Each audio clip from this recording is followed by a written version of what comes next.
സംസ്ഥാന സ്കൂൾ കായികമേളയിലെ പ്രതിഷേധത്തിൽ 2 സ്കൂളുകൾക്കെതിരെ നടപടി. തിരുനാവായ നാവാമുകുന്ദ, കോതമംഗലം മാർ ബേസിൽ സ്കൂളുകളെ 1 വർഷത്തേക്ക് വിലക്കി. അന്വേഷണ റിപ്പോർട്ടിന്റെ അടിസ്ഥാനത്തിലാണ് വിദ്യാഭ്യാസ വകുപ്പിന്റെ തീരുമാനം.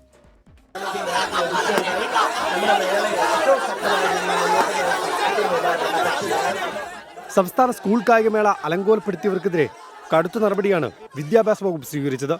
തിരുനാവായ, നാവാമുകുന്ദ, കോതമംഗലം, മാർ ബേസിൽ എന്നീ സ്കൂളുകൾക്ക് അടുത്ത വർഷത്തെ കായികമേളയിൽ പങ്കെടുക്കാൻ കഴിയില്ല. ഇക്കഴിഞ്ഞ സംസ്ഥാന സ്കൂൾ കായികമേളയുടെ സമാപന സമ്മേളനത്തിലെ പ്രതിഷേധങ്ങൾക്ക് പിന്നാലെ 3 സമിതിയെ വിദ്യാഭ്യാസ വകുപ്പ് ചുമതലപ്പെടുത്തിയിരുന്നു.